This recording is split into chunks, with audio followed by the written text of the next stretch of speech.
Hi ಮಕ್ಕಳೇ, welcome to simplified minds. So ಇವತ್ತು ನಾವು ಡಿಸ್ಕಸ್ ಮಾಡ್ತಾ ಇದ್ದೀವಿ ನಿಮ್ಮ ಸೈನ್ಸ್ ಎಕ್ಸಾಮಿನಲ್ಲಿ ಬಯಾಲಜಿ ಪಾರ್ಟ್ ಒಳಗಡೆ 2 ಮಾರ್ಕಿಗೆ ಯಾವುದೆಲ್ಲ ಇಂಪಾರ್ಟೆಂಟ್ ಕ್ವೆಶನ್ಸ್ ಬರುತ್ತೆ ಮತ್ತು ಆ ಇಂಪಾರ್ಟೆಂಟ್ ಕ್ವೆಶನ್ಸ್ಗೆ ಹೇಗೆಲ್ಲ ಆನ್ಸರ್ಸ್ ಬರಿಬೇಕು ಅನ್ನೋದನ್ನು. ಸೊ ಇಲ್ಲಿ ಫಸ್ಟ್ ಕ್ವೆಶನ್ ಏನಿರಬಹುದು ನೋಡೋಣ. The body temperature of frog and lizard depends on temperature in the environment, justify. So ಎಲ್ಲ ಕ್ವೆಶನ್ಸು ಏನು ಡಿಸ್ಕಸ್ ಮಾಡ್ತೀವಿ ಇದು PYQs ಬಂದಿರುವಂಥದ್ದಾಗಿರುತ್ತೆ. ಸೊ PYQsಲ್ಲಿ ಯಾವ್ಯಾವುದೆಲ್ಲ ಕ್ವೆಶನ್ಸ್ ಇತ್ತೋ ಅದಕ್ಕೆ ಆನ್ಸರ್ಸನ್ನು ಹೇಗೆ ಬರೆಯೋದು ಅಂತ ನೋಡ್ತಾ ಇದ್ದೀವಿ. ಸೊ ಈ ಕ್ವೆಶನ್ ಪ್ರಕಾರ body temperature frog and lizard ಎರಡನ್ನೂ ಎನ್ವಿರಾನ್ಮೆಂಟ್ ಟೆಂಪರೇಚರ್ ಮೇಲೆ ಡಿಪೆಂಡ್ ಆಗುತ್ತೆ, ಹೇಗೆ ಸಮರ್ಥಿಸಿ ಅಂತ ಕೇಳಿದ್ದಾರೆ. ಸಿಂಪಲ್ ಆಗಿ ಇದಕ್ಕೆ both frog and lizards have 3 heart chambers ಅಲ್ವಾ. ಸೊ ಫ್ರಾಗ್ ಮತ್ತು ಲಿಸರ್ಡ್ ನಿಮ್ಗೆ ಗೊತ್ತು, ಎರಡಕ್ಕೂ 3 ಹಾರ್ಟ್ ಚೇಂಬರ್ಗಳಿರುತ್ತೆ. ಆ್ಯಂಡ್ ಆಕ್ಸಿಜನೇಟೆಡ್ ಮತ್ತು ಡಿಆಕ್ಸಿಜನೇಟೆಡ್ ಬ್ಲಡ್ ಎರಡೂ ಮಿಕ್ಸ್ ಆಗುವಂಥದ್ದು. So oxygenated and deoxygenated blood will mix in the heart. Production of energy becomes slightly less because of this. Y?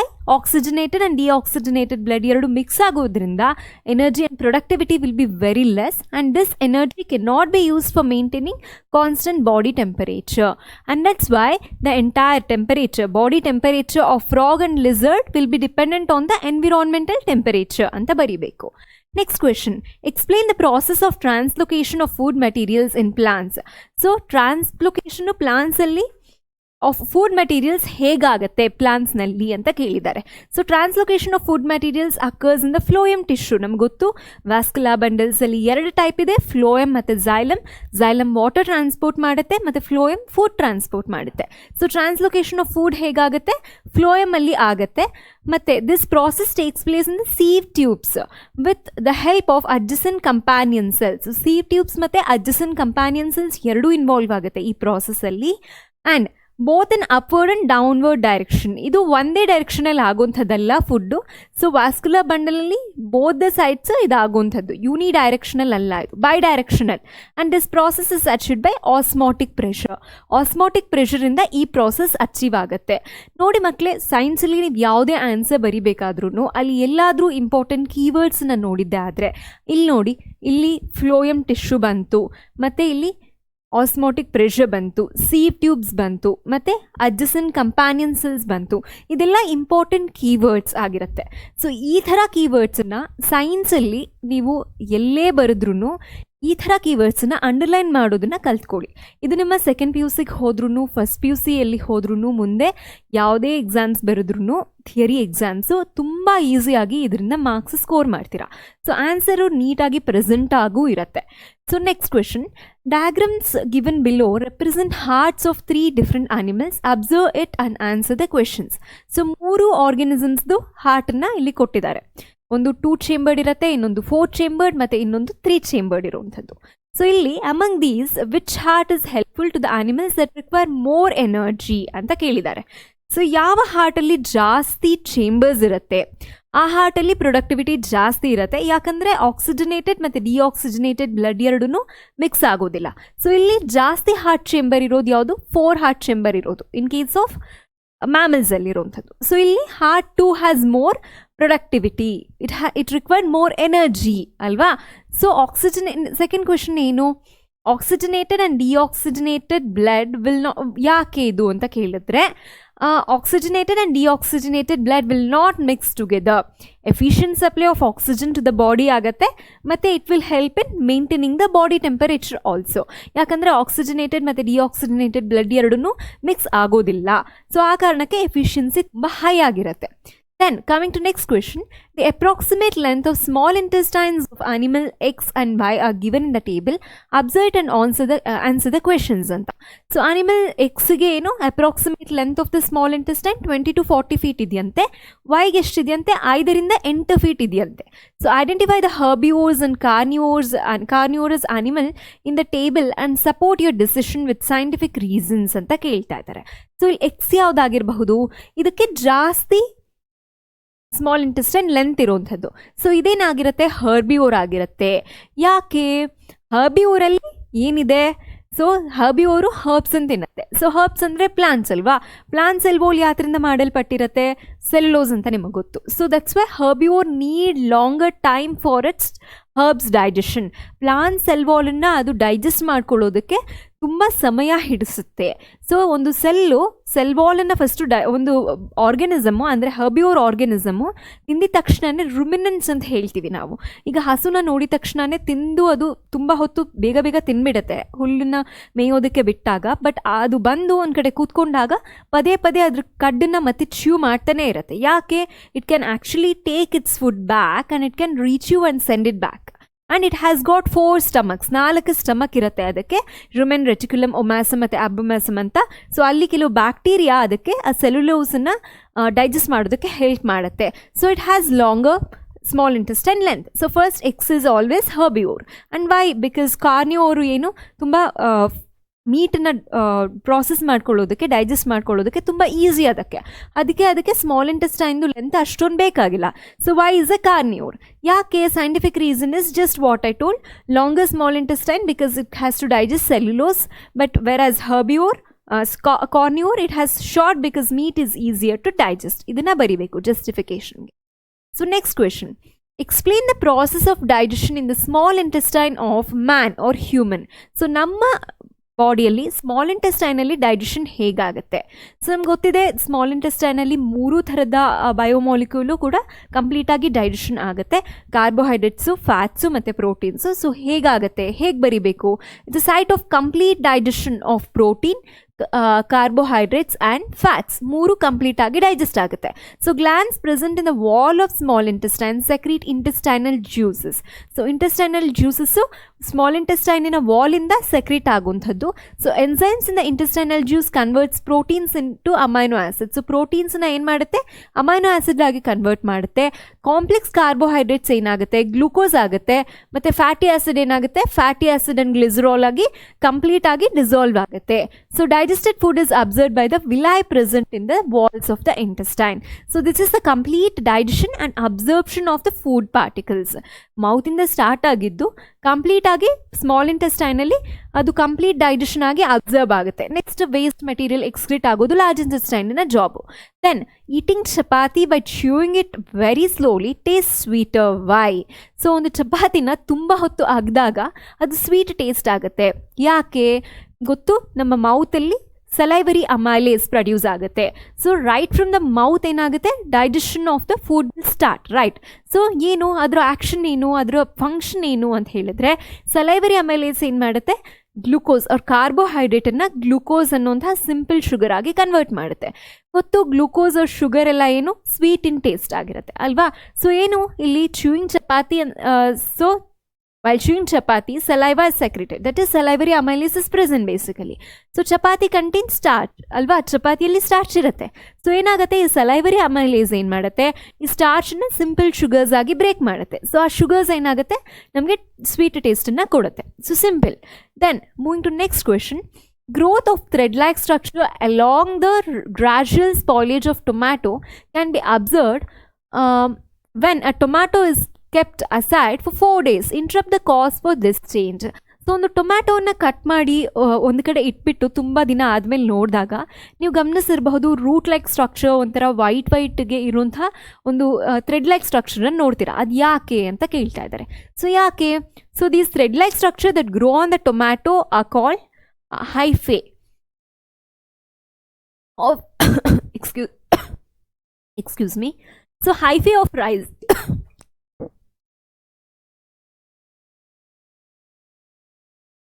So ಅದಕ್ಕೆ ಹೈಫೆ ಆಫ್ ರೈಸೋಪಸ್ ಅಂತ ಹೇಳ್ತೀವಿ. ಸೊ ಹೈಫೆ ಆಫ್ ರೈಸೋಪಸ್ ಅಂದರೆ ಏನು? ಆ ರೈಸೋಪಸ್ ಅವ್ರ ಬ್ರೆಡ್ ಮೌಲ್ಡಿನ ಹೈಫೆ ಆಗಿರುವಂಥದ್ದು ಅದು. ಸೊ ಅಲ್ಲೇನಾಗುತ್ತೆ? They have ball like structure call sporangia. Sporangia ಅನ್ನುವಂಥ ಒಂದು ಸ್ಟ್ರಕ್ಚರ್ ಇರುತ್ತೆ, ಅದರೊಳಗಡೆ ಸ್ಪೋರ್ಸ್ ಇರುತ್ತೆ. ಆ ಸ್ಪೋರ್ಸ್ ಏನು? ರೀಪ್ರೊಡಕ್ಟಿವ್ ಸ್ಟ್ರಕ್ಚರ್ ಆಗಿರುತ್ತೆ. And when spores come in contact with a moist surface they begin to grow, therefore cut tomato is get spoiled gradually. So ರೈಸೋಪಸಲ್ಲಿ ಏನಾಗುತ್ತೆ? ಹೈಫೆ ಇರುತ್ತೆ. ಹೈಫೆಯಲ್ಲಿ ಈ ಥರ ಬಲ್ಬಾಯ್ಡ್ ಸ್ಟ್ರಕ್ಚರ್ ಇರುತ್ತೆ, ಈ ಥರ ಇದರೊಳಗಡೆ ಚಿಕ್ಕ ಚಿಕ್ಕ ಸ್ಪೋರ್ಸ್ ಇರೋವಂಥದ್ದು. ಸೊ ಒಂದು ಟೊಮ್ಯಾಟೋನ ಪೀಲ್ ಮಾಡಿ ಇಟ್ಟಾಗ ಏನಾಗುತ್ತೆ? ಟೊಮ್ಯಾಟೊ ಸ್ಟ್ರಕ್ಚರ್ ಇದು ಅಂತ ಹೇಳಿದ್ರೆ ಅದರಲ್ಲಿ ಈ ರೈಸೋಪಸ್ ಏನಾಯಿತು? ಹೈಫೆ ಮತ್ತು ಸ್ಪೊರಾಂಜಿಯಾ ಇರುತ್ತೆ. ಸೊ ಏನಾಗುತ್ತೆ, ನ್ಯೂಟ್ರಿಯೆಂಟ್ಸನ್ನ ಈ ರೈಜೋಪಸ್ಸಿನ ಹೈಫೆ ಇದಕ್ಕೆ ಸಪ್ಲೈ ಮಾಡುತ್ತೆ. ಸೊ ಇದು ಬಸ್ಟ್ ಓಪನ್ ಆಗಿ ಸ್ಪೋರ್ಸ್ ಎಲ್ಲ ಕಡೆ ಡಿಸ್ಪರ್ಸ್ ಆಗಿ ಆ ಟೊಮ್ಯಾಟೊಗೆ ಮತ್ತೆ ಇನ್ನಷ್ಟು ಸ್ಪಾಯ್ಲೇಜ್ನ ಕಾಸ್ ಮಾಡುತ್ತೆ.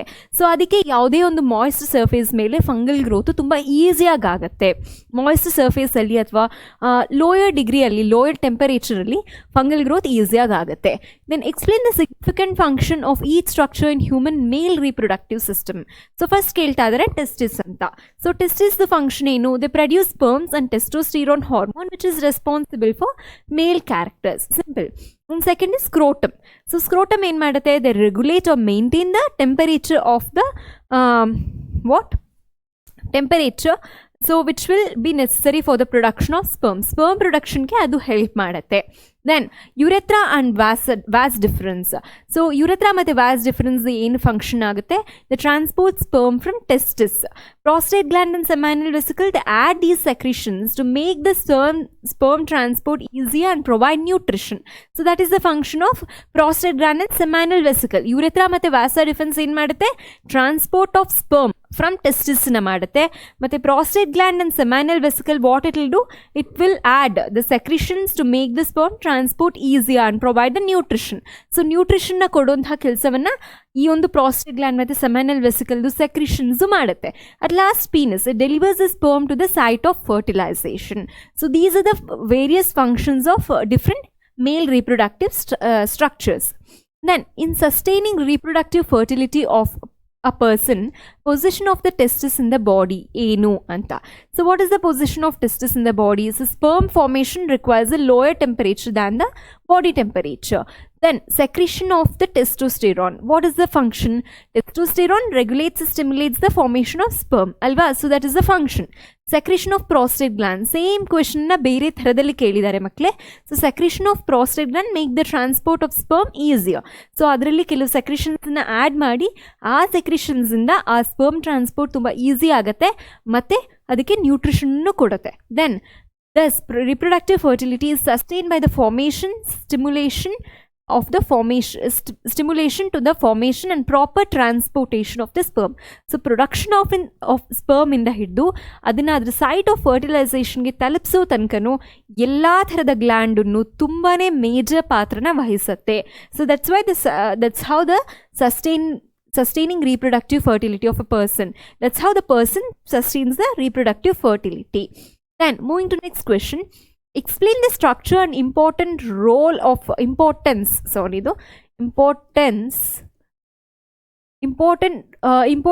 of role of placenta during gestation period of the woman. So placenta the function ಏನು? During pregnancy period, the embryo gets nutrition from the mother's blood with the help of disc-shaped special tissue embedded in the uterine wall called placenta. So basically finger-like structure ಅದು placenta ಬಂದು uterine wall ಮತ್ತು placenta ಎರಡನ್ನೂ ಒಂದಕ್ಕೊಂದು ಈ ಥರ finger-like structureಲ್ಲಿ ಈ ಥರ ಒಂದಕ್ಕೊಂದು ಈ ಥರ ಏನಾಗಿರುತ್ತೆ, ಎಂಬೆಡೆಡ್ ಆಗಿರುತ್ತೆ. ಸೊ ಅದಕ್ಕೆ ಆ ಪ್ಲಾಸೆಂಟಾ ಅಂತ ಕರೀತಾರೆ. It contains villi on the embryo side of the tissue. So ಇದು ಎಂಬ್ರಿಯೋ ಅಂತ ಹೇಳಿದ್ರೆ ಇದು ಯುಟಿರೈನ್ ವಾಲ್. ಸೊ ಇಲ್ಲಿ ವಿಲೈ ಅಂತ ಈ ಥರ ಸ್ಟ್ರಕ್ಚರ್, ಫಿಂಗರ್ ಲೈಕ್ ಸ್ಟ್ರಕ್ಚರ್ಸ್ ಇರುತ್ತೆ. ಸೊ ಅದು ಹೋಗಿ ಎಂಬೆಡ್ ಆಗಿರುತ್ತೆ. Mother side of the blood spaces, mother side of the ಬ್ಲಡ್ಗೆ ಅದು ಹೋಗಿ ಈ ಥರ ಹೆಣ್ಕೊಂಡಿರುತ್ತೆ. Then villi provides glucose and oxygen to pass from mother to embryo. So mother ಕಡೆಯಿಂದ ಏನಾಗುತ್ತೆ, ಎಂಬ್ರಿಯೋಗೆ ಗ್ಲೂಕೋಸ್ ಮತ್ತು ಆಕ್ಸಿಜನ್ ಸಪ್ಲೈ ಆಗುತ್ತೆ. Then removes the waste generated from the embryo. So embryo ಕಡೆಯಿಂದ ವೇಸ್ಟ್ ಏನೇನೆಲ್ಲ ಪ್ರೊಡ್ಯೂಸ್ ಆಗುತ್ತೆ ಅದನ್ನೆಲ್ಲ ವಾಪಸ್ ತೊಗೊಂಡು ಹೋಗಿ ಮದರ್ ಬ್ಲಡ್ಗೆ ಅದು ತೊಗೊಂಡು ಹೋಗಿ ಬಿಡುತ್ತೆ. So that's how the placenta plays major role in the gestation of a woman. Then name the type of asexual reproduction that occurs in the following. So pomegranate ಅಲ್ಲಿ ಏನಾಗುತ್ತೆ, it's vegetative propagation. Hydra is a very good example for budding, and planaria it is regeneration of the body, complete regeneration ಆಗುತ್ತೆ. Plasmodium is multiple fission. Plasmodium is a parasite which will be causing malaria. ಅದರಲ್ಲಿ multiple fission ಅನ್ನು ನೋಡ್ತೀವಿ. So name the given structure what is its general function? Mention the function of the parts labeled as A and B. So A and B are function ಏನು? These structures in animals are said to be efficient ways to give quick response. Why? So first its structure the name ಮಾಡಬೇಕು. It is none other than reflex arc. You know very well it is reflex arc. It gives a sudden action in response to event happening in the environment. So ಏನೇ ಒಂದು environment ಅಲ್ಲಿ response ನ ಕೊಡೋದಕ್ಕೆ quick ಆ್ಯಕ್ಷನನ್ನು ಈ ಒಂದು ಸ್ಟ್ರಕ್ಚರಿಂದ ನಾವು ಪಡ್ಕೊಳ್ತೀವಿ, ಅದನ್ನು ಬರಿಬೇಕು. ಮತ್ತು ಏನು ಇಲ್ಲಿ ಎ ಅನ್ನೋದೇನು, ಇದು ಸೆನ್ಸರಿ ನ್ಯೂರಾನ್ ಅಲ್ವಾ. So A is a sensory neuron. It conducts the impulse of stimulus from the receptor to the spinal cord. So ಇಲ್ಲಿ ಏನೋ ಒಂದು ಹೀಟ್ ಇರೋಂಥ ಆಬ್ಜೆಕ್ಟ್ ಏನೋ ಇರುತ್ತೆ, ಅದನ್ನ ಟಚ್ ಮಾಡಿದ ತಕ್ಷಣ ಏನಾಗುತ್ತೆ, ಆ ಸ್ಟಿಮ್ಯುಲಸ್ಸನ್ನು ಇದು ಕಂಡಕ್ಟ್ ಮಾಡುತ್ತೆ. ಎಲ್ಲಿಗೆ ಕಂಡಕ್ಟ್ ಮಾಡುತ್ತೆ? So it will actually conduct the receptor to the spinal cord. Spinal ಕಾರ್ಡ್ಗೆ ಇದನ್ನು ಕಂಡಕ್ಟ್ ಮಾಡುತ್ತೆ ರಿಸೆಪ್ಟಾರಿಂದ. ಸೊ ಎಫೆಕ್ಟಾರ್ ಏನು ಮಾಡುತ್ತೆ? B is the effector here, right? This is the effector. What is the function which shows a sudden visible response? So effector is the one which will show the sudden visible response for this kind of stimulus. Here reflex arcs have evolved in animals because the thinking process of brain is not fast enough in many animals. Meanwhile, in many animals have very little of the complex neuron network needed for thinking. ಅಂದರೆ ನಮ್ಗೆ sudden ಆಗಿ ಬ್ರೈನಿಗೆ information ಹೋಗಿ ಅಲ್ಲಿ think ಮಾಡಿ ನಾವು ಕಾಯಿ ಎತ್ಕೊಳ್ಳೋ ತನಕ ಕಾಯಿ ಆಲ್ರೆಡಿ ಬರ್ನ್ ಆಗಿಬಿಟ್ಟಿರುತ್ತೆ. So what has animal nervous system has evolved is that ತಕ್ಷಣವೇ ಅದು ಬ್ರೈನಿಗೆ ಹೋಗೋದು ಬೇಡ, ಸ್ಪೈನಲ್ ಕಾರ್ಡಲ್ಲೇ ರಿಸಾಲ್ವ್ ಆಗಿಬಿಡಬೇಕು. So what it will do, suddenly as soon as we touch any hot object, it will make sure that will quickly respond for that particular moment. ಒಂದು fraction of ಸೆಕೆಂಡಲ್ಲಿ ನಮ್ಮ ಹ್ಯಾಂಡನ್ನು ನಾವು ವಾಪಸ್ ತೊಗೊಂಬಿಡಬೇಕು, ಆವಾಗ ನಮಗೇನು ಹಾರ್ಮ್ ಆಗೋದಿಲ್ಲ. So it will make sure, that's why it has evolved in such A way that it will not cause much of the pain. So it can function in the absence of true thought process. So ನಾವು ಬ್ರೈನಿಗೆ ಹೋಗಿ ಅಲ್ಲಿ think ಮಾಡಿ ಅಲ್ಲಿ thought process ಆಗಿ ಆಮೇಲೆ ಬಂದು ರೆಸ್ಪಾನ್ಸನ್ನು ಕೊಡೋದಕ್ಕಿಂತ quick actions is needed for few responses ಅಲ್ವಾ, few stimulus. So it will increase the chances of survival. So snake ಬಂತಂದರೆ ಅದು ನೋಡಿ ಸ್ನೇಕ್ ಅಂತ ನಾವು ಹೆದರ್ಕೊಂಡು ಆಮೇಲೆ ಎದ್ದು ಓಡ್ ಹೋಗೋದಕ್ಕಿಂತ suddenly what it should happen like sudden ಆಗಿ ನಾವು ಓಡಬೇಕು without the thought process. So that's why it has evolved in such a way that it will enhance the survival process. So explain the function of auxin hormone. So auxin is a growth hormone, right? So when growing plant detect light, auxin is synthesized at the shoot tip. So shoot tip alli idu synthesize ಆಗುತ್ತೆ and it helps the cell to grow longer. So longer growth ಗೆ ಈ ಒಂದು auxin help ಮಾಡುತ್ತೆ. When light is coming from one side of the plant, auxin diffuses towards the shady side of the shoot. So this concentration of auxin stimulates the cell to grow longer on the side of the shoot which is away from the light. ಅಲ್ವಾ? So ಈ ಒಂದು ರೀತಿ auxin ಗ್ರೋತ್ಗೆ help ಮಾಡುತ್ತೆ. Then moving to next question ಮಕ್ಕಳೇ, imagine the following situation. Clapping at the end of the program. So ಯಾವುದಿದು voluntary ಆ್ಯಕ್ಷನ್ನ involuntary ಆ್ಯಕ್ಷನ್ನ? So ಇಲ್ಲಿ fluctuating blood pressure in the body. So how these situations are functionally different gave reason. So ಇಲ್ಲಿ clapping at the end of the programme, whether it's a voluntary action or non voluntary action, yes it is voluntary action, it is not voluntary. So ನೀವು clap ಮಾಡಬಹುದು ನಿಮ್ಗೆ ಇಷ್ಟ ಆದರೆ, ನಿಮ್ಗೆ ಇಷ್ಟ ಆಗಿಲ್ಲ ಅಂತ ಹೇಳಿದ್ರೆ ಕ್ಲಾಪ್ ಮಾಡದೇನೂ ಇರಬಹುದು. So here it's a voluntary action based on deciding what to do next. So here it is controlled by the forebrain, right? So whereas fluctuating blood pressure in the body, it is not controlled by ourselves. It is action which will happen voluntarily, non-voluntarily. So that's why it is involuntary action which will be out of our control, which will be controlled by hindbrain. So we withdraw our leg when stepped on a thorn unknowingly. ಯಾಕಾಗುತ್ತೆ? So trace the sequence of events which occur in this action. So reflex ಆಗದು ಕೇಳ್ತಾ ಇದ್ದಾರೆ. ಏನು ಹೇಳಬೇಕು? First ಏನಾಗುತ್ತೆ, receive the stimulus of the pain. First receptors ಏನಾಗುತ್ತೆ, ಸ್ಕಿನ್ನಲ್ಲಿ ಇರೋದು. As soon as we step on the thorn, what will happen, the receptors on the skin will accept that it is a pain ಅಂತ. Then message reaches the spinal cord through the sensory neuron. Sensory ನ್ಯೂರಾನಿಂದ ಆ pain ರಿಸೆಪ್ಟಾರಿಂದ ಏನಾಗುತ್ತೆ, ಹೋಗಿ spinal ಕಾರ್ಡ್ಗೆ reach ಆಗುತ್ತೆ. After this responses reach motor neuron through associated neuron. Associate ನ್ಯೂರಾನಿಂದ motor ನ್ಯೂರಾನಿಗೆ ರೆಸ್ಪಾನ್ಸ್ ಹೋಗುತ್ತೆ. Response reach effector through the motor neuron. So muscle ಏನಾಗುತ್ತೆ, ಕ್ವಿಕ್ ಆಗಿ ನಾವು ಹೇಳ್ಕೋತೀವಿ. So withdrawn of the leg ಲಾಸ್ಟಲ್ಲಿ ನೋಡ್ತೀವಿ. which part of the human nervous system controls this action? So reflex arc is always controlled by spinal cord. So ಒಂದೇ ರೀತಿ ಕ್ವೆಶನನ್ನು ಯಾವ್ಯಾವ ಥರ ಎಲ್ಲ ಕೇಳಬಹುದು ಅಂತ ನಾವು ಡಿಸ್ಕಸ್ ಮಾಡೋದ್ರಿಂದ ನಿಮಗೆ ಯಾವ ಥರ ಕ್ವೆಶನ್ ಕೇಳಿದ್ರು ಅದಕ್ಕೆ ರಿಲೆವೆಂಟ್ ಆಗಿ ಆನ್ಸರ್ಸ್ನ ಬರೆಯೋದಕ್ಕೆ ಹೆಲ್ಪ್ ಮಾಡುತ್ತೆ. Okay, next question. A person's face has become pale and his breathing rate has increased due to fear. Analyze the process which enables the person to deal with this situation. So ಇಲ್ಲಿ ಏನಾಗುತ್ತೆ, ಒಂದು ಫಿಯರಿಂದ ಅವನ ಮುಖ ಹಳದಿ ಆಗಿದೆಯಂತೆ. ಯಾಕೆ? So ಇಲ್ಲಿ flight or fight hormone ಬರುತ್ತೆ, that is adrenaline. Adrenaline is directly secreted into the blood to the skin is reduced due to ಏನಾಗುತ್ತೆ, fear, due to contraction of muscle from small arteries. That's why his face has turned pale. The breathing rate increases because of the contraction of diaphragm and the rib muscles. The heart beats faster, resulting in the supply of more oxygen to the muscles.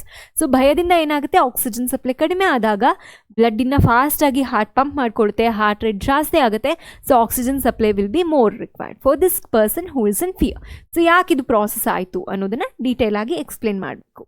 Then, as energy moves progressively through various trophic levels of food chain, it is no longer available to the previous level. Give reasons. So, ಹೇಗೆ energy flow ಒಂದು traffic ಲೆವೆಲಿಂದ ಇನ್ನೊಂದು traffic ಲೆವೆಲ್ಗೆ ಆದಾಗ previous traffic ಲೆವೆಲ್ಗೆ ಆ energy ಏನಿರುತ್ತೆ ಅದು ಮತ್ತೆ ಅವೈಲಬಲ್ ಆಗಲ್ಲ. It is not reversible. Why? So the flow of energy in food chain is unidirectional. It is very very important, ನಿಮ್ಗೆ ಗೊತ್ತಿರಬೇಕು. ಟ್ರಾಫಿಕ್ ಲೆವೆಲಲ್ಲಿ ಯಾವಾಗಲೂ ಎನರ್ಜಿ ಫ್ಲೋ ಯೂನಿಡೈರೆಕ್ಷನಲ್ ಆಗಿರೋಂಥದ್ದು. So the energy that is captured by autotrophs does not revert back to the solar input, right? So ಒಂದ್ಸಲ ಒಂದು plant solar ಎನರ್ಜಿನ capture ಮಾಡ್ಕೊಂಡ್ಮೇಲೆ ಅದು ವಾಪಸ್ಸು ಸೋಲಾರ್ ಎನರ್ಜಿಗೆ ಹೋಗೋದಿಲ್ಲ. ಆ ಒಂದು energy, the energy which passes to the herbivores does not come back to the autotrophs. ಹಾಗೆಯೇ ಒಂದು ಹರ್ಬಿಯೋರ್, ಎಕ್ಸಾಂಪಲ್ ಒಂದು ಹಸು ಹುಲ್ಲನ್ನ ತಿನ್ಬಿಟ್ಟ ಮೇಲೆ ಅದೇನು ಎನರ್ಜಿನ ಪಡ್ಕೊಂಡಿತ್ತೋ ಆ ಎನರ್ಜಿನ ವಾಪಸ್ಸು ಆ ಹುಲ್ಲಿಗೆ ಕೊಡೋದಕ್ಕಾಗೋದಿಲ್ಲ. It will consume that energy. The energy available to each trophic level gets diminished progressively due to loss of energy at each level. So energy level ಪ್ರತಿಯೊಂದು ಟ್ರಾಫಿಕ್ ಲೆವೆಲಲ್ಲೂ ಎನರ್ಜಿ ಲಾಸ್ ಆಗುತ್ತೆ. So it is 10% loss by each traffic level. You know that. So food chain in a polluted aquatic ecosystem is given. Observe it and answer the following questions. So freshwater, algae, fishes, birds. So ಹೀಗೊಂದು food chain ಇದೆ. ಇದರಲ್ಲಿ ಏನು question ಕೇಳಿದ್ದಾರೆ, which organisms are disturb more due to biomagnification and why ಅಂತ ಕೇಳಿದ್ದಾರೆ. So ಇಲ್ಲಿ birds are disturb more due to biomagnification. ಯಾಕಾಗತ್ತೆ? Birds are at the last energy level, right? So they will be consuming all polluted things that are taken by each trophic level. So yake, as bird occupy the topmost level of the given food chain, the maximum concentration of harmful chemicals or using biomagnification gets accumulated in their body. So biomagnification andre enu? It's the process of accumulation of non-degradable chemicals in the various trophic levels of the food chain. So basically ಏನಾಗುತ್ತೆ, ಇವಾಗ ಒಂದು fresh ವಾಟರಲ್ಲಿ already it's polluted, it's no longer fresh water, salt water ಅಲ್ಲ ಅಂತ fresh water ಅಂದರೆ. So fresh water full pollute ಆಗೋಗಿದೆ ಇವಾಗ. So ಏನಾಗುತ್ತೆ, ನೆಕ್ಸ್ಟು ಆಲ್ಗೆ ಯಾವುದೆಲ್ಲ ಗ್ರೋ ಆಗ್ತಿದೆ ಅದ್ರ ಮೇಲೆ ಅದು ಆ ಫ್ರೆಶ್ ವಾಟರಲ್ಲಿರೋ ಕೆಮಿಕಲ್ಸನ್ನ ಯೂಸ್ ಮಾಡಿಕೊಂಡು ಗ್ರೋ ಆಯಿತು. ಸೊ ಈ ಆಲ್ಗೆನ ಏನು ಮಾಡುತ್ತೆ, ನೆಕ್ಸ್ಟು ಫಿಶಸ್ ತಿನ್ನುತ್ತೆ. ಸೊ ಫಿಶಸ್ ಏನಾಯಿತು, ಆಲ್ಗೆಯಲ್ಲಿದ್ದಿದ್ದು ಫ್ರೆಶ್ ವಾಟರಲ್ಲಿದ್ದು ಎಲ್ಲ ಕೆಮಿಕಲ್ಸನ್ನು ಈ ಫಿಶು ತಿನ್ಕೊಂಡು ಬೆಳೀತು. ಸೊ ಫಿಶನ್ನು ಏನು ಮಾಡುತ್ತೆ, ಬರ್ಡ್ಸ್ ತಿನ್ನುತ್ತೆ. ಎಲ್ಲ ಒಂದು ಗಲೀಜು ಏನಿತ್ತೋ ಅದೆಲ್ಲನೂ ಏನಾಯಿತು, ಇವಾಗ ಬರ್ಡ್ಸ್ಗೆ ಬಂತು. So that is the highest top ಲೆವೆಲಲ್ಲಿ ಇರೋದು birds. So this will consume the maximum chemicals which are harmful or detrimental. Here then, as the chemicals are non-degradable and cannot be washed, they cannot be removed from the organisms of the food chain. It leads to gradual destruction of the ecosystem. So ಈ ಒಂದು chemicals ಏನಿತ್ತಲ್ಲ ಆ fresh ವಾಟರಲ್ಲಿ polluted ಆಗಿರೋದು ಆಗೋಂಥ chemicals ಇದು ಬರ್ಡ್ಸ್ಗೆ ಹೋದ್ರೂ ಕೂಡ ಇದು biodegradable ಆಗೋದೇ ಇಲ್ಲ ಅಲ್ವಾ. So even if the bird dies also ಏನಾಯಿತು, ಅಲ್ಲಿ ಆ ಬರ್ಡು ಆ ಒಂದು ಪ್ಲೇಸಲ್ಲೇ ಒಂದು ಎಲ್ಲೋ ಒಂದು ಕಡೆ ಮಣ್ಣಲ್ಲಿ ಹಾಕಿದ್ರೂ even the bird what ever the chemicals that are present in side that bird will not be degraded because these chemicals are non-biodegradable substances. Okay, a student places a piece of cucumber, a glass piece, a banana peel and a plastic pen in a pit and closes it. What changes can be observed in these materials after a month? Give scientific reason. So cucumber piece ಏನಾಗುತ್ತೆ, and banana peel are organic substances, so naturally they'll get biodegradable ಆಗಿ ನೀಟಾಗಿ degrade ಆಗಿಬಿಡುತ್ತೆ. So they are biodegradable substance and are eco friendly, ಏನಾಗೋದಿಲ್ಲ. Glass piece and plastic pen inorganic and synthetic substances. So ಏನಾಗುತ್ತೆ, ಇದೆರಡು ನಾನ್ biodegradable ಆಗಿರೋದ್ರಿಂದ ಇದರಿಂದ ಏನಾಗುತ್ತೆ, soil ಪಲ್ಯೂಷನ್ನ ಕಾಸ್ ಮಾಡುತ್ತೆ. Simple. Then mention the function of following plant hormone. First ಬಂದು auxin, ಆಮೇಲೆ ಸೈಟೋಕೈನಿನ್. ಸೊ ಆಕ್ಸಿನ್ ಏನು, it helps the cells in the stem and the cells in many parts of the plant body to grow longer. It's a growth hormone ಅಲ್ವಾ, growth inducer ಅದು. So ಅದು stem ಮತ್ತು other ಸೆಲ್ಸ್ನ ಗ್ರೋತ್ನ help ಮಾಡುತ್ತೆ, ಗ್ರೋತಿಗೆ help ಮಾಡುತ್ತೆ. Virus what is the function of cytokinin? Cytokinin will promote the cell division ಅಲ್ವಾ, cell ಡಿವಿಷನ್ಗೆ help ಮಾಡುತ್ತೆ. So what it will help? It will help in cell division in fruits and seeds and helps in promoting overall growth of the plant. So this is how auxin and cytokinin both are the growth promoters which will help in growth of the plant. Then next question is ventricles of the give reasons anta kelbit helidare. Ventricles of the human heart have thick wall. Why? Because since ventricles have to pump blood to various organs, they must have thick wall. Then it is necessary to separate oxygenated and deoxygenated blood.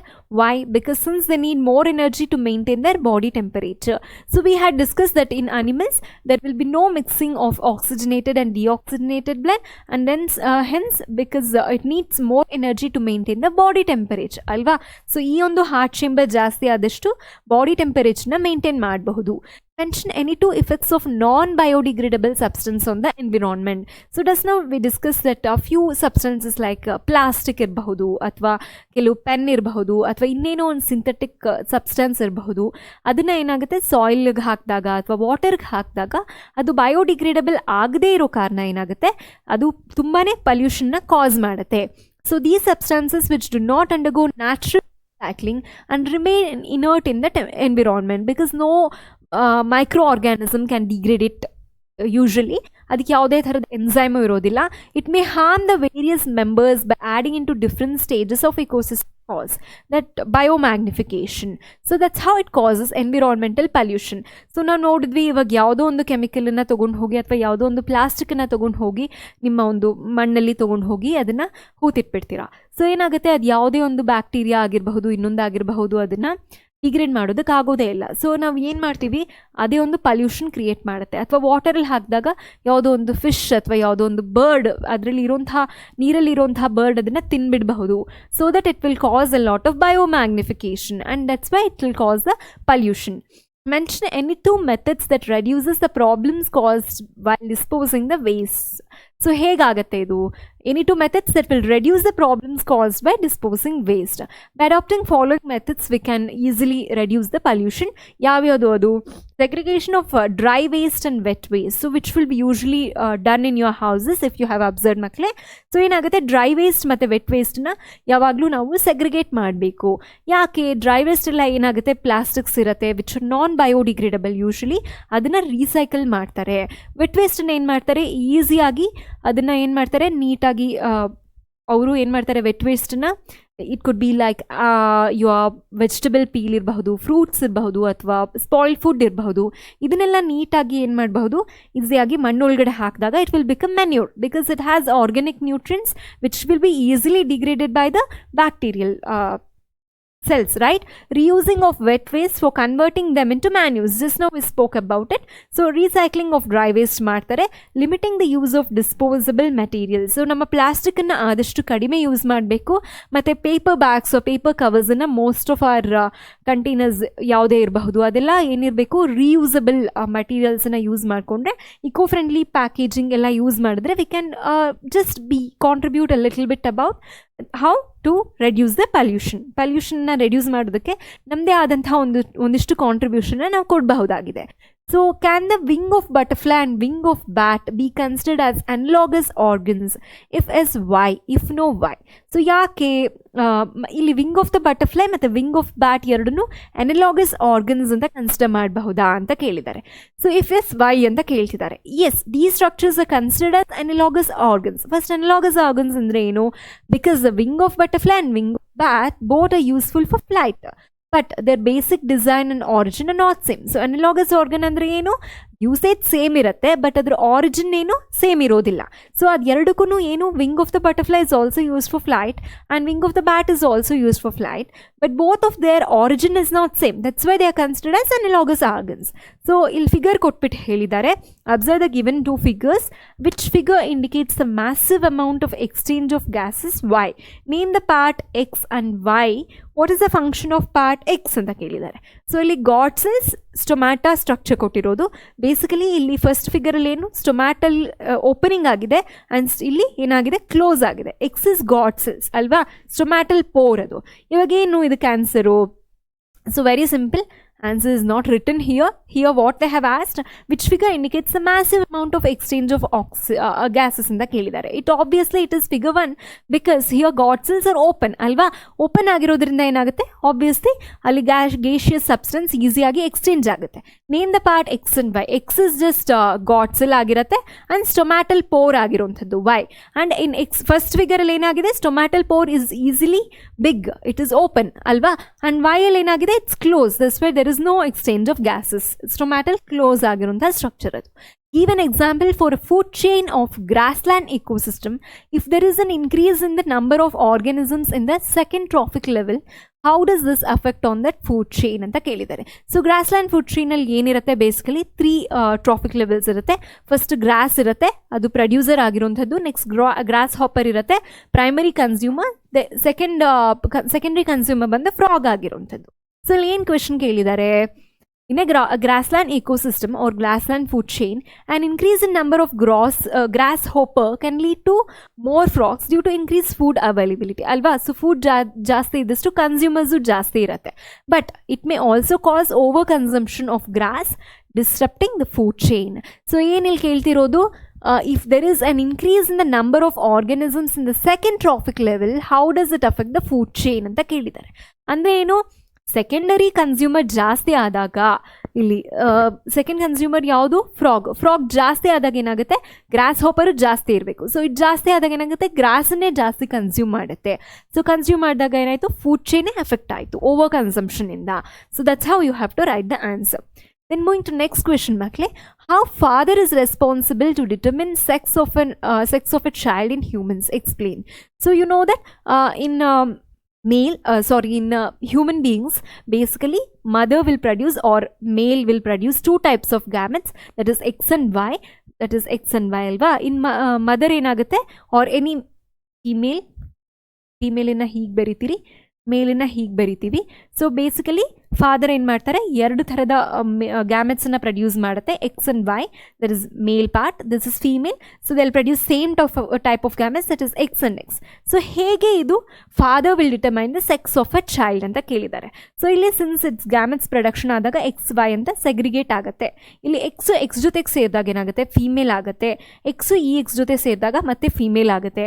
If this Y goes and joins with X of mother, it will lead to male child ಬರೋದಕ್ಕೆ ಫಾದರಿನ Y chromosome affect ಆಗುತ್ತೆ. So father Y chromosome is very much responsible for sex of the child, but in majority of the cases the female is blamed for the child. A female child is born, for that mother is mostly blamed, but indeed it is not true that father is responsible for the sex of the child. Indeed it is not knowingly, it is an action which happens unknowingly, it is genetically level thing. Next question. In an aquatic ecosystem, the organisms such as fishes, birds, insect larvae and diatoms are found construct a food chain. Using these organisms, if 10 calories of energy is available to the tertiary consumer in this food chain, what amount of energy was produced in the first trophic level? So last ಅಲ್ಲಿ 10 calories available ಆಗಿದ್ರೆ first ಅಲ್ಲಿ producer ಲೆವೆಲಲ್ಲಿ ಎಷ್ಟು produce ಆಗುತ್ತೆ ಅಂತ ಕೇಳ್ತಾ ಇದ್ದಾರೆ. So diatoms first ಬರುತ್ತೆ, ನೆಕ್ಸ್ಟ್ ಬಂದು insect larva, fishes and birds ಕೇಳ್ತಾ ಇದ್ದಾರೆ. ಸೊ ಇಲ್ಲೇನಾಗುತ್ತೆ, if 10 calories of energy is available to the tertiary consumer. So ಇಲ್ಲೇನು, ಇದು ಪ್ರೊಡ್ಯೂಸರ್ ಆಗುತ್ತೆ ಡೈಟಮ್ಸ್, ಇದು ಪ್ರೈಮರಿ ಕನ್ಸ್ಯೂಮರ್ ಆಗುತ್ತೆ, this is secondary consumer, this is tertiary consumer. So ಇಲ್ಲಿ ಏನು ಕೇಳಿದ್ದಾರೆ, available to the tertiary consumer. ಇಲ್ಲಿ 10 calories ಮಾತ್ರ ಟೆರ್ಷರಿ ಕನ್ಸ್ಯೂಮರ್ಗೆ ಅವೈಲಬಲ್ ಇರೋವಂಥದ್ದು ಅಲ್ವಾ. ಸೊ ಬಟ್ ಇದು ರಿವರ್ಸ್ ಹೋದರೆ ಇಂಟು 10 ಮಾಡ್ತಾ ಹೋಗಬೇಕು. ಸೊ ಇದು 100 ಆಗುತ್ತೆ ಅಲ್ವಾ. Tertiary consumer is just 10 So primary consumer will be 100, whereas secondary consumer will be 100, primary consumer will be 1000 alva, then producer will be 10,000. So 10,000 calories ಆಗಿರುತ್ತೆ. ಸೊ ಇಲ್ಲೇನು ಕೇಳ್ತಾ ಇದ್ದಾರೆ, what amount of energy was produced in the first trophic level? So it is this much. Organism in the first trophic level that produces the energy of 10,000 calories. 10% loss ಆಗಿ last tertiary consumer ಗೆ 10% ಆಗಿತ್ತು. So next question, observe the given food chain and answer the questions. So green plants ಅದರಿಂದ deer ಬರುತ್ತೆ, deerinda tiger ಬರುತ್ತೆ. So what is the question? What is the amount of energy do green plants have if the energy available to the tiger is 700? So it's very simple. So tiger ಗೆನೆ 700 kilojoules of energy ಇದ್ರೆ ಇದ್ರದ್ದು into 10 ಮಾಡಿದ್ರೆ ಏನಾಗುತ್ತೆ, 7000 kilojoules of energy will be available for deer. But ಈ plants ಅಲ್ಲಿ ಏನಾಗುತ್ತೆ, 70,000 kilojoules of energy will be there. So you have to just multiply it by 10, and the organism of which trophic level has the maximum accumulation of harmful chemicals and why?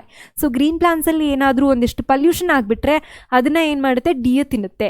So ಡೀರನ್ನು ತಿನ್ನುವಂಥ organism ಯಾವುದು, which is at the top is the tiger. So tiger will be affected the most.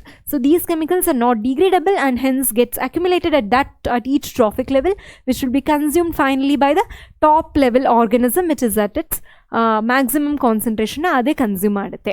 So next question, reflex arcs are more efficient for quick responses in animals. Justify the statement. We had discussed this question ಮಕ್ಕಳೇ.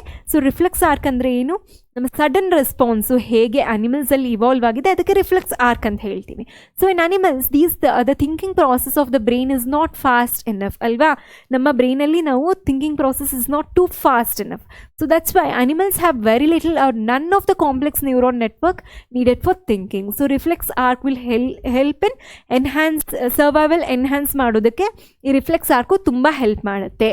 So that's how reflex arc is a quick and more efficient way of response, which will enhance the survival mode more.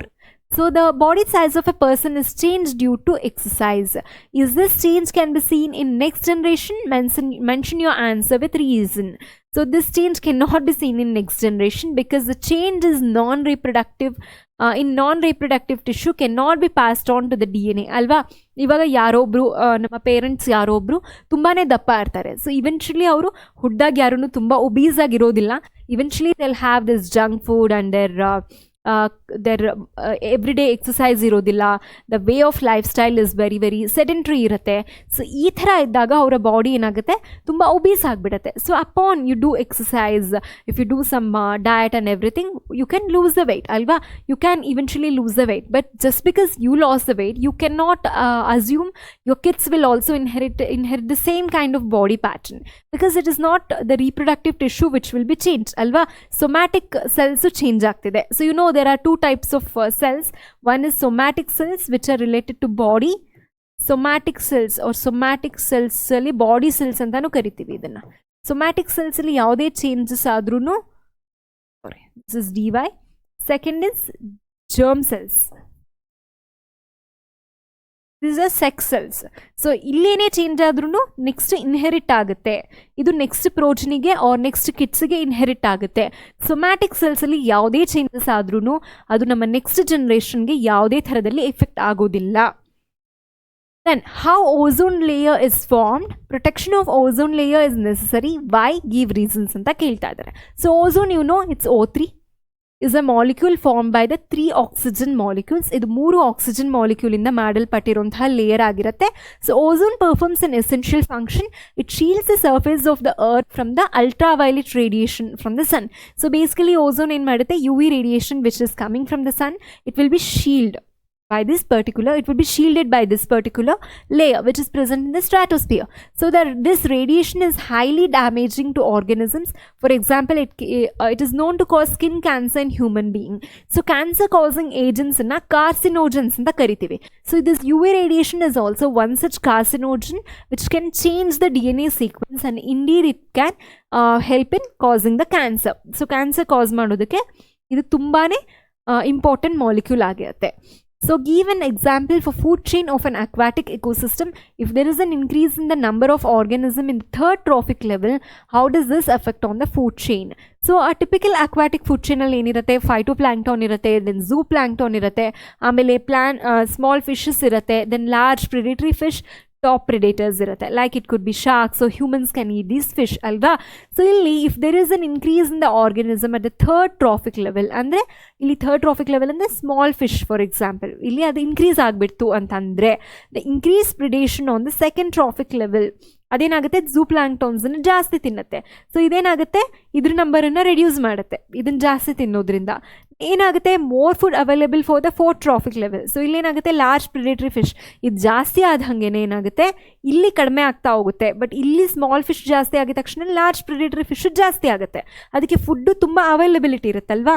Potential resource competition among organisms in the third trophic level which could lead to population adjustment through competition. So ಏನಾಗುತ್ತೆ, ಇಲ್ಲಿ ಜಾಸ್ತಿ food ಇರೋದ್ರಿಂದ, ಇದು ಕಡಿಮೆ ಇರೋದ್ರಿಂದ ಏನಾಗುತ್ತೆ, ಇಲ್ಲಿ competition ಶುರು ಆಗುತ್ತೆ ಇದು ಎರಡರ ಮಧ್ಯ. ಬಟ್ ಇದು ಜಾಸ್ತಿ ಇರೋದ್ರಿಂದ it can feed upon this more because of the availability of more food for this large predatory fish which is at the fourth trophic level. Then possible disruption of the ecological balance as the increased consumption of zooplanktons could indirectly allow phytoplankton population to grow due to reduced grazing pressure. Changes in the nutrient cycle as more biomass is concentrated in the third trophic level. So illenagutte, because of the small fish population which will be increasing, so it will feed more upon zooplanktons, and zooplanktons will indeed that will feed more upon phytoplankton. So ಇಲ್ಲಿ imbalance create ಆಯಿತು. ಮತ್ತು large predatory fish ಏನಾಗುತ್ತೆ, ಜಾಸ್ತಿ food ಸಿಕ್ಕಿರೋದ್ರಿಂದ ಇಲ್ಲೇನಾಗುತ್ತೆ, ಅದು ಹೋಗಿ ಇದಾಗುತ್ತೆ. So ಕಂಪ್ಲೀಟಾಗಿ imbalance create ಆಗುತ್ತೆ if this kind of disruption happens. Then round seeds producing RRP plant is hybridized with wrinkle seed producing small RRP plant. Mention the result obtained in F2 generation with the help of checkerboard. Write the genotypic ratio of the plant. So ಏನಾಗುತ್ತೆ ಇಲ್ಲಿ, round seed producing pea plant if it's hybridized with wrinkle seed producing pea plant, F1 generation ಏನಾಯಿತು, round seed is RR and wrinkled is RR. So basically if this is ಇದನ್ನು ಏನು ಮಾಡಬೇಕು, first gametes produce ಆಗಬೇಕು. This is R and this is R. So together it will give R and R which is also round ಅಲ್ವಾ. ಇದು F1 ಜನ್ರೇಷನಲ್ಲಿ ಬರೋಂಥದ್ದು. ಇದೇನಾಯಿತು, ಸೆಲ್ಫಿಂಗ್ ಮಾಡಿದಾಗ F2 ಜನ್ರೇಷನಲ್ಲಿ ಒಂದು ರೌಂಡ್ ಬಂತು, ಇನ್ನು ಎರಡು ಏನಾಯಿತು round, but it is recessive, 1:2:1. This is wrinkled. So 1:2:1 is the what? Genotypic ratio. Phenotypic ratio is 3:1. Why? Because this all three are round only, but only one is wrinkled. ನೋಡೋದಕ್ಕೆ phenotype ಅಂದರೆ ನೋಡೋದಕ್ಕೆ ಏನು ಕಾಣಿಸ್ತಿದೆ ಅದು ಮಾತ್ರ. Genotype ಅಂದರೆ genetic ಲೆವೆಲಲ್ಲಿ whether it is dominant or homozygous, ಯಾವ ಥರ ಜೀನ್ಸಲ್ಲಿ ಡಾಮಿನೆಂಟ್ ಜೀನ್ ಇದೆಯಾ ರೆಸೆಸಿವ್ ಜೀನ್ ಇದೆಯಾ ಅನ್ನೋದನ್ನು ನೋಡೋದಕ್ಕೆ ನಾವು ಜೀನೋಟಿಪಿಕ್ ರೇಷಿಯೋ ಅಂತ ಹೇಳ್ತೀವಿ. So this is how it is written ಮಕ್ಕಳೇ. Then write the functions of medulla and cerebellum of the brain, human brain. So medulla function ಏನು, cerebellum function ಏನು. medulla is responsible for involuntary actions, usually blood pressure ಇರಬಹುದು, salivation ಇರಬಹುದು, and vomiting, ಈ ಎಲ್ಲ ಒಂದು ಆ್ಯಕ್ಷನ್ಸ್ಗೆ medulla help ಮಾಡುತ್ತೆ. whereas cerebellum is responsible for precision of voluntary actions and maintaining the posture, balance of the body, ಇದಕ್ಕೆಲ್ಲಾನು cerebellum help ಮಾಡುತ್ತೆ. So these are the functions. What are biodegradable and non-biodegradable substances? Give an example for each anta. So biodegradable is basically those materials which can be decomposed by bacteria or any natural organism and not be added to the population. Basically ಇದು ಯಾವುದು ಪಲ್ಯೂಷನ್ಗೆ ಏನು contribute ಮಾಡೋದಿಲ್ಲ. So food ಇರಬಹುದು, paper ಇರಬಹುದು, vegetable peel ಇರಬಹುದು, ಇದೆಲ್ಲನೂ ಏನಾಗುತ್ತೆ, biodegradable substance ಆಗುತ್ತೆ. So whereas non biodegradable material can be defined as kind of substance which cannot be broken down by natural organism and acts a source of pollution, usually plastic, glass ಇದೆಲ್ಲನೂ ಏನಾಗುತ್ತೆ non biodegradable ಸಬ್ಸ್ಟೆನ್ಸ್ಗೆ example ಆಗುತ್ತೆ. So this will add to pollution of the environment. Then next question. So give reason ಅಂತ ಕೇಳಿದ್ದಾರೆ. Nephrons are called fundamental functional units of excretory system. Why? Because nephrons are the one which will filter blood, it will reabsorb useful substances, and it will regulate water and electrolyte balance. These are the functions of nephron, and at last it will excrete waste from the body or from kidney in the form of urine. So that's why nephron is called as fundamental structural unit of the excretory system. Whereas the small intestine is called complete digestion center. Yake? So we have discussed this makle. So small intestine is a site where the entire digestion of all nutrients, carbohydrates ಇರಬಹುದು, proteins ಇರಬಹುದು, fats ಇರಬಹುದು, ಇದೆಲ್ಲನೂ complete ಆಗಿ digestion ಆಗುತ್ತೆ. ಹಾಗೆ ಅದು ಏನಾಗುತ್ತೆ, intestinal ವಾಲಲ್ಲಿ ಇರುವಂತಹ ವಿಲೈ ಮೂಲಕ ಏನೇನೆಲ್ಲ ನ್ಯೂಟ್ರಿಯನ್ಸ್ ಇತ್ತೋ ಅದೆಲ್ಲ ಅಬ್ಸರ್ವ್ ಆಗಿಬಿಡುತ್ತೆ. So that's why it is called as the complete digestion centre. Then coming to the last question, makle, last question of 2 marks, important questions alli. So what they have asked, how do energy and harmful materials travel in the trophic level of a food chain anta kelidare. So in a food chain, energy flows unidirectionally, you know that. So from producers to consumers, so decreasing at each trophic level, while harmful materials can accumulate and magnify as they move up the food chain through the process called biomagnification. So ಆವಾಗಲೇ ನಾವು discuss ಮಾಡಿದ್ವಿ fresh water ಅಂತ example ತೊಗೊಂಡಾಗ ಮಕ್ಕಳೇ. So ಇಲ್ಲಿ ಯಾವುದೇ ಒಂದು chemical ಇತ್ತು ಅಂತ ಹೇಳಿದ್ರೆ ಫ್ರೆಶ್ ವಾಟರಿಂದ ಏನಾಗುತ್ತೆ, ಸ್ಮಾಲ್ ಫಿಶಸ್ಗೆ ಜಾಸ್ತಿ ಆಗುತ್ತೆ. ಸೊ ಫ್ರೆಶ್ ವಾಟರಲ್ಲಿ ಏನೋ ಒಂದು ಕೆಮಿಕಲ್ಸ್ ಎಕ್ಸ್ ರೇಷಿಯೋಲಿ ಇತ್ತು ಅಂದರೆ ಫಿಶಸ್ಗೆ ಬರೋಷ್ಟರಲ್ಲಿ ಅದು 2x ಆಗಿರುತ್ತೆ. ಫಿಶಸ್ಸಿಂದ ಏನಾಗುತ್ತೆ, ನೆಕ್ಸ್ಟ್ ಬರ್ಡ್ಸ್ ಇರುತ್ತೆ, ಬರ್ಡ್ಸಲ್ಲಿ ಬರೋಷ್ಟರಲ್ಲಿ ಅದೇನಾಗುತ್ತೆ, ಕೆಮಿಕಲ್ಸು 3x ಆಗಿರುತ್ತೆ. So that's why but energy whatever fresh ವಾಟರ್ಲಿರೋದು ಫಿಶಸ್ಗೆ ಬಂದಾಗ ಎನರ್ಜಿ ಏನಾಗಿರುತ್ತೆ, 10% ಡಿಕ್ರೀಸ್ ಆಗುತ್ತೆ. ಪ್ರತಿ ಇದರಲ್ಲಿ ಇಲ್ಲಿ 100 ಇದ್ದರೆ ಏನಾಗುತ್ತೆ, ಇಲ್ಲಿ 10 ಆಗುತ್ತೆ. So if there is 100 is the calorie of this energy, it will become 10 and it will become 0.1. So every trophic level ಗೆ 10% decrease ಆಗುತ್ತೆ. So you have to remember this, that whatever the chemical substance that are present in the first trophic level, upon the second trophic level it will double. Chemicals ಏನಾಗುತ್ತೆ, ಜಾಸ್ತಿ ಆಗ್ತಾ ಹೋಗುತ್ತೆ. Whereas the energy that is present in first trophic level will reduce in 10% from first to the next trophic level. So this will help you solve a lot of questions asked in this particular way, makle. So this was all about ಈ ಎಲ್ಲ questions ಏನು discuss ಮಾಡಿದ್ವಿ ಅದೆಲ್ಲನೂ 2 ಮಾರ್ಕ್ಸಿಗೆ ಬಹಳ important questions ಆಗಿತ್ತು. ನಿಮಗೇನಾದರೂ doubt ಇದ್ದರೆ ನೀವು comment ಮೂಲಕ ತಿಳಿಸಿ. I will reply to your comment. See you all in the next video ಮಕ್ಕಳೇ.